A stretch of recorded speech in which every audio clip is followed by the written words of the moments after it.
Oh, what are all those? Oh, that's a lot of elephants in the room, addressing them all rapid fire. Here we go. The trailer for music drops and people say they wish the role had gone to someone not neurotypical, and Sia says that she found it hard to work with an actor on the spectrum, and when one actor tweets, several autistic actors, myself included, responded to these tweets. We all said we could have acted in it on short notice. These excuses are just that, excuses. The fact of the matter is zero effort was made to include anyone who is actually autistic. Sia responded, maybe you're just a bad actor.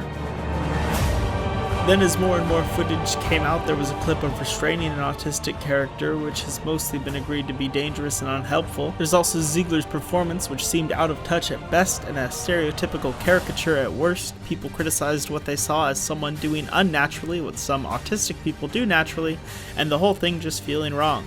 There's also Sia citing Autism Speaks as a collaborator, and if you take about 4 seconds on Google, you can see that just about every autistic person has condemned that organization, and the whole project seemed to feel misguided, out of touch, disrespectful, and frightening, and dangerous, and all these things, and it was just looking really bad. But I still try to judge movies on their own merit and not succumb to negative or positive hype, so I did see Music, and unfortunately it's somehow worse than it was hyped to be. Even ignoring the gross treatment of the character of Music is definitely not helpful, and at times blatantly out of touch, which you shouldn't ignore. Just one sec, I'll get back to it. The film is really, really bad.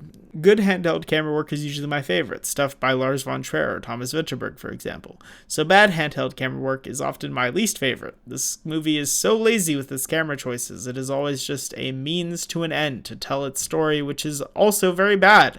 It's a run-of-the-mill redemption arc for Kate Hudson's character Zhu. Kate Hudson also does shockingly poorly, considering how good she's been in other things. The film peppers in fake conflicts, generic tropes, and poorly resolved subplots for good measure. It is paced very poorly, the dialogue is cringy, the musical sequences are bad and add nothing to the story. There's just barely anything even redeemable about this movie.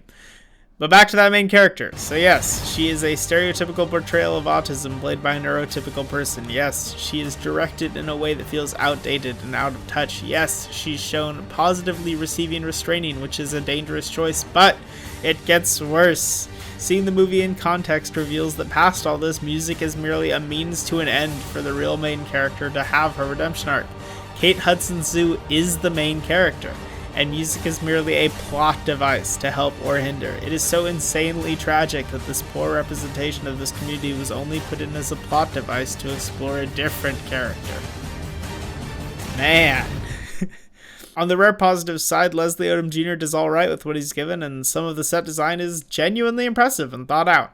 Overall, though, this is absolutely not worth your time. This is a low 2 out of 10.